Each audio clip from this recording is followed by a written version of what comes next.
शरद पवारांनी केलेल्या बाहेरची सून टीकेवरून उपमुख्यमंत्री अजित पवार चांगलेच व्यथित झाले. 24 तासचे कार्यकारी संपादक कमलेश सुतार यांनी घेतलेल्या टू द पॉइंट मुलाखतीत बोलताना अजितदादा भावूक झाले आणि स्वतःला पुरोगामी म्हणवता आणि सुनांचा अपमान करता अशा शब्दांमध्ये त्यांनी शरद पवारांवर आणि त्यांच्यासोबत खिदळणाऱ्यांवर जोरदार पलटवार केलाय. वास्तविक तुम्ही पुरोगामी म्हणून स्वतः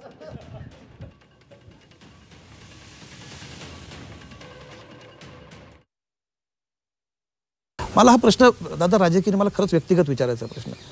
एक पती म्हणून तुमचं आता लग्नाला किती वर्ष झाले जात आहे? 40 वर्ष झाले. 40. तेव्हा जेव्हा हा प्रश्न तुमच्या समोर येतो की आपल्या पत्नीला अजूनही बाहेरची म्हणून ट्रीट करते, किंवा तुमची रिॲक्शन काय? राजकारणी म्हणून व्यक्ती म्हणून तुमची रिॲक्शन का? कुठल्याही व्यक्तीला मनाला ते वाईटच वाटतं.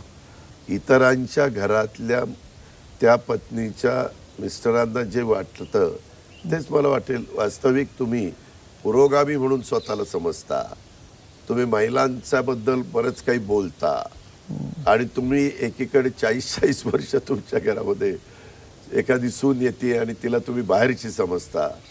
याच्यावरून लोकांनी काय समजायचं ते लोक समजलेली आहेत. हा एक प्रकारच्या सगळ्या सुनांचाच अपमान आहे.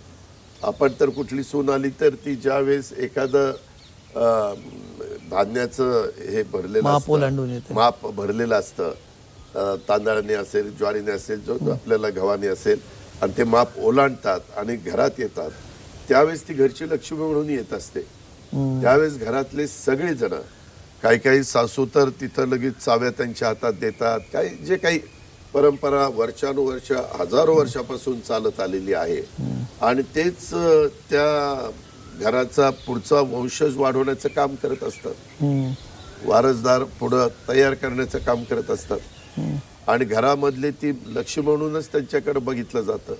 आणि ते बाहेरची म्हणत असताना त्यांच्या आजूबाजूचे लोक अगदी हसतायत, हे म्हणजे ते पण खिदळण्यासारखं करतायत.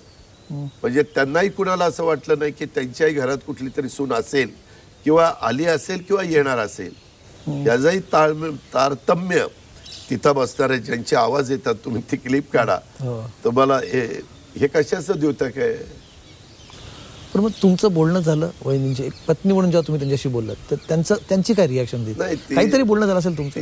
तिच्या डोळ्यात पाणी आलं. ती म्हटली की काय वरिष्ठांच्या बद्दल बोलायचं.